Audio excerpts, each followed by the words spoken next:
Girl, black men are the hardest group of men to date. And if you don't believe me, you can look at the divorce rates. Black men that marry black women get a divorce rate that's at 100% higher than the average. Black men that marry white women are at a 200% divorce rate increase. Black women that date non-black men are anywhere from 20 to 44% less in divorce rate. Why am I saying this? I'm saying this because most black women are dating and marrying black men. And there are certain challenges involved with that I think are important, so I wanted to share this with you so you understood. Am I saying that I don't want you to be with a black man? Not at all. 2/3 of my clients actually end up with black men, but I want to make sure that you're vetting them very well so that you get healthy, healed black men. Okay? Okay, so what am I talking about? First, let's talk about mom. Girl, in the 90s, 75% of the households, black households, were single mother households. So black men generally have two relationships with their mother. Either they were enmeshed, so entitled, and they think that they're the prize, and they are looking for women to be mothers, or their mother was very highly critical, judgmental. So a lot of black men are actually running away from black women because they're running away from their mothers. So a question that you want to ask if you're dating a black guy is ask him about his relationship with his mother. Yeah? Okay, number 2, money. Unfortunately, because black men are less educated in some, systematic prejudices, racism, discrimination, black men are not making as much money as probably they need to be. But also, they're making less money than black women. So, and this is the only kind of racial group where this happens. And so it is very hard to find a black man that is making more than you. And if that is the case, oftentimes, black men will feel emasculated and often try to humble you and control you because they don't feel like they're in financial control. So that makes it a little bit challenging when you're dealing with black men. You want to ask him what he does, right? You want to ask him, and then you want to glass door that mofo, girl. You also want to ask him how many people he manages, right? Because if he can't manage people professionally, he probably can't manage people personally. Thirdly, you want to ask about the men in his life, his mentors. A lot of black men actually don't have many mentors, so it's really weird to say, and it feels very archaic, but it's very true, and it is this. A man is looking for an alpha man to kind of check him. That is kind of the orders of operation, PEMDAS, if you will, in terms of how to kind of raise a man. And so if he doesn't have mentors, a father, other elders to kind of keep him in check, he's going to be out here kind of roaming the streets like many of them are. So you want to ask him, who are his male role models and mentors? Okay. Fourthly, you have to understand something. There are 100 black women to 88 black men. So what that means is, and if you went to college, you understood this gender ratio gap. It means that oftentimes men have more power because there are fewer of them. So it means that they're going to have lower commitment rates and higher abandonment rates because they're going to have other women waiting for them, which isn't necessarily the case for black women because there's so much more of them. And if you are in a bigger city, it's going to be even worse, right? It's actually like 20-25% more black women than black men. So it makes it harder to date them. So when you're asking about kind of his commitment level, you want to ask him how many relationships he's had that has lasted more than a year. Okay? And finally, the reason why it's kind of harder to date black men is because of the micro and macro aggressions that they have to face, similar to what the aggressions that you have to face. But oftentimes, those things will lead to depression and anger for men, and they might bring it home, which can make it very hard for black women to be with them. So you want to ask them how they deal with those sorts of aggressions on a daily basis and how they manage it mentally, intellectually, emotionally. I hope this is helpful as you evaluate black men, and also I want you to date everybody, right? I know that the biggest flex and in terms of being able to find success in your dating life is to be able to date everyone. I hope this helps as you navigate your dating journey, and if you want help with that, definitely book a call with me. Girl. Shalom. I want to start by giving all honor, praises, and glory unto Yahweh, Bahashem, Yahweh Shai, Bahashem, Rakakudas, and double honors to the apostles and elders of Great Millstone for teaching us this truth and this doctrine to push out there to the hopeful elect Akim Wahagwa.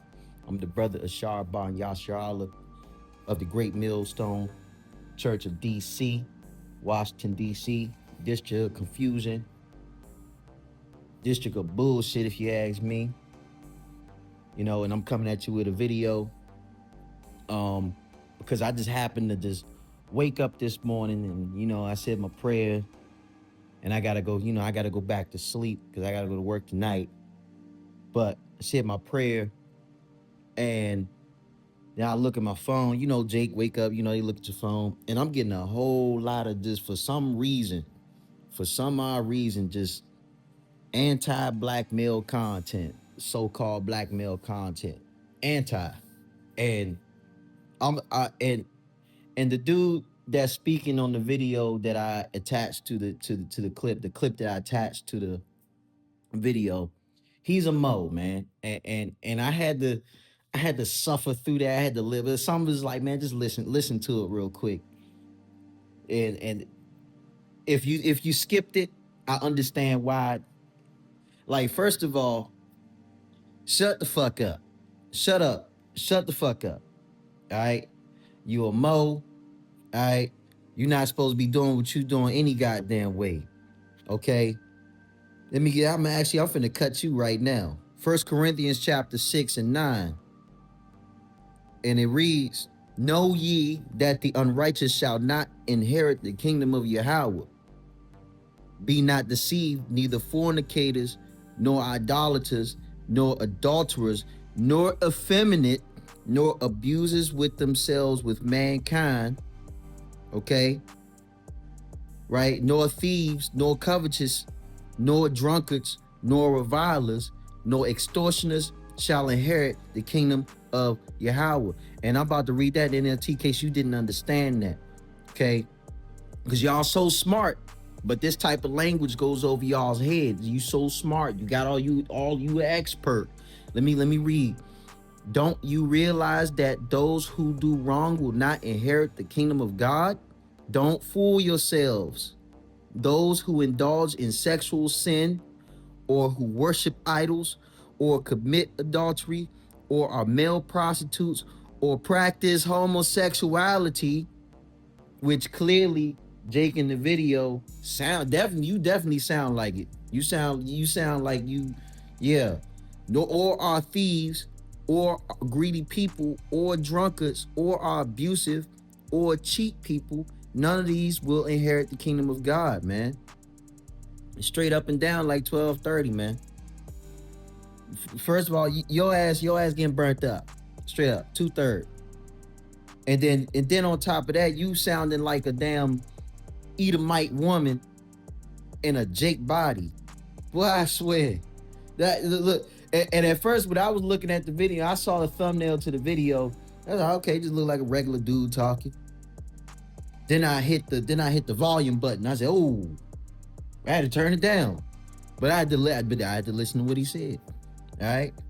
All right. And in the comments, you best believe under them comments, it was a whole bunch of BS. I'll show you.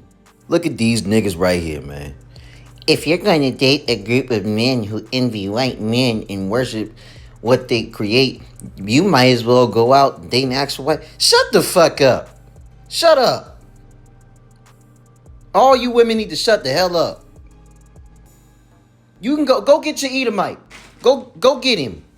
Go get your Edomite, and you gonna get exactly what you're looking for. You might catch a hammer to your fucking head. Go get your Edomite.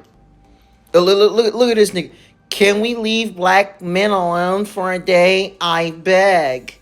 They getting beat down every day on here. Black men and single mamas, let's give them some rest. Like, what the fuck? Look, what?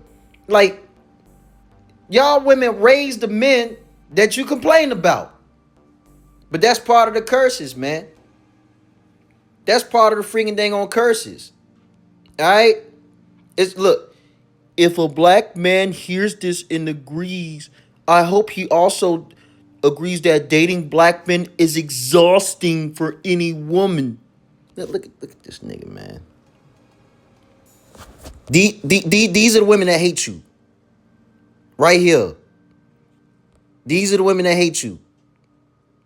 Nobody was checking for you any damn way. Look, fat. Mo.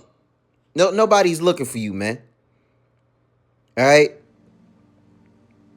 And it says, dating black men is exhausting. And none of what Anwar is, man, I guess that's the guy's name, is a woman's responsibility to bear or assist with for free. But men love to shame and villainize women for choosing to stick with. Bit, you. Anyway, on with the lesson. This is the book of Sirach, or Ecclesiasticus, otherwise known as Sirach, chapter 25, and verse 23. A wicked woman abateth, which means to cut short or to bring down. Let's actually look it up. Let's look up abateth or abate, because that's the root word here. To subside, to decrease, right? A wicked woman abateth the courage, maketh an heavy countenance, right? Meaning you bringing him down, you bringing him into depression and anxiety. A wounded heart, right? Breaking his spirit. And the wounded heart, right? A woman that will not comfort her husband in distress maketh weak hands and feeble knees. Let me read that again. A wicked woman abateth the courage, maketh an heavy countenance, and the wounded heart.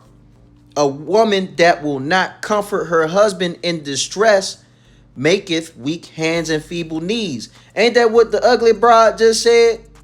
oh, this not our responsibility to fix for free, right? That's not a woman that's gonna comfort you, man.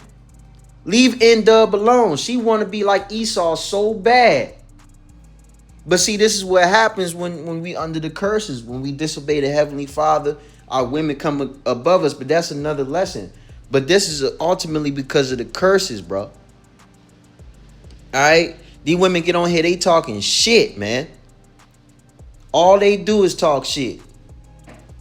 And I just happened to just wake up this morning, you know, say a little prayer. And I look at my phone, and I see this shit. Moving on with the lesson. And that reminds me of the Deuteronomy. Let me go to Deuteronomy chapter 28, right? Pretty, you know, we all know about the 28th chapter of Deuteronomy, but I want to be specific on this one. I bet, look, in 56, okay? Let's do that, right?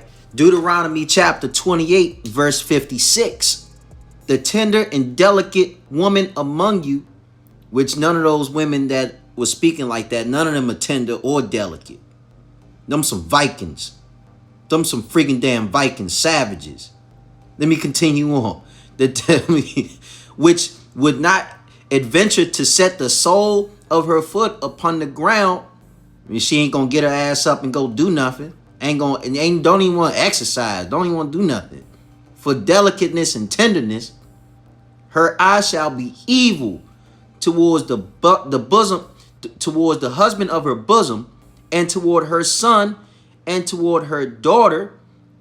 Right, and I kind of want to finish that one right there, and this verse 57, and toward her young one that cometh out between her feet. She hates the woman she hates the children that she bears, that she pushes out from between her legs, man.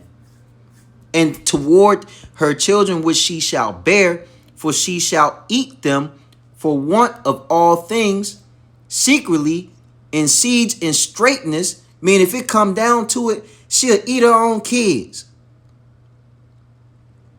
Right? Wherewith thine enemy shall distress thee in the gates, man. Let me go and start that over.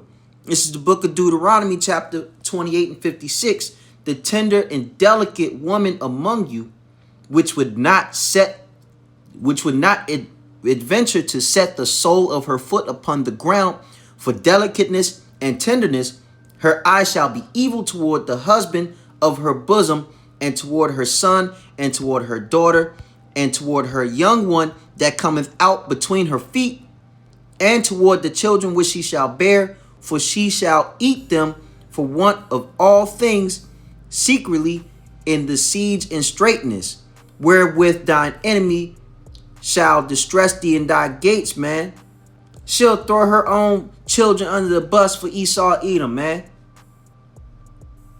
She'll throw you under the bus for Esau Edom. You heard what the first broad said.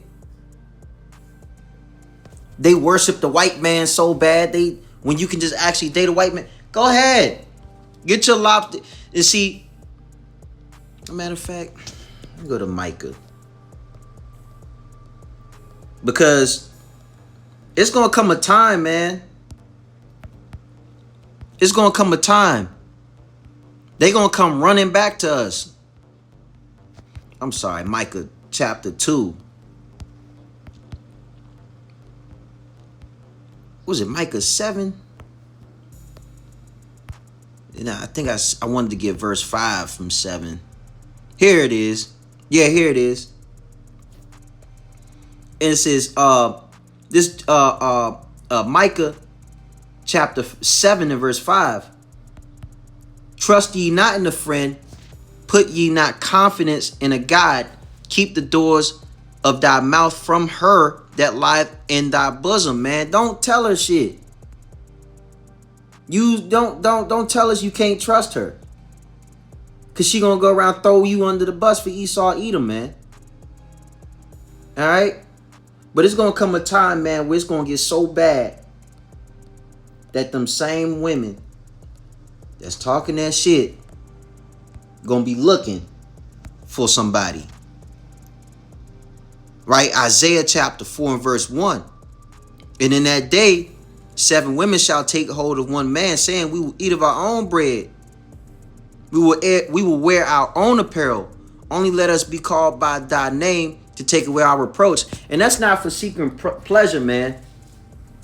Really, I want to say about 95% of these women going to get turned away, including the ones that talk like that and think like that. Right? As I like to say, you know, I like to say, women's moral compass always points to the south. And I'm gonna get one last precept, and I'm gonna close it out, okay? Because I can't make this too long. All right, and this is Lamentations chapter 4 and verse 3.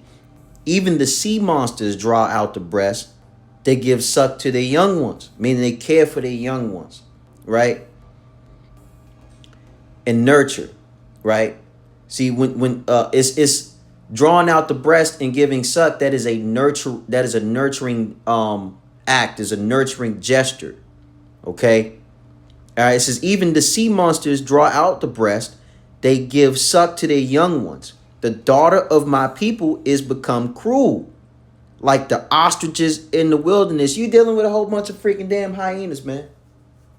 Ostriches, birds. Only birds can think like this and like this and look like this. I want to say Tawadi Yahal Bashimi Al Shai, Bashim Kakadash for giving me the spirit to do this lesson. And, you know, again, we going to get our women back, man. When that time come on this side, and especially they're going to be made right in the kingdom. But right now, our women ain't right, man. They ain't right at all. Just keep pushing towards your how about Shimi Al Shai. And if you got to deal with a woman, get you one from like the other tribes, or from, you know, deal with how you deal from the other nations if you can possible. But again, if you got one that's dealing with you, deal with that woman, man. Just like I made in the previous video, deal with that woman, how you deal with that woman if she's dealing with you. But I'm telling you, a lot of these November whiskeys is what I call them. They ain't right. All right. And I want to say, yo, Tawadi Abashimi Al Shai and Ottawa and Ratazan. On to the next lesson. Shalom.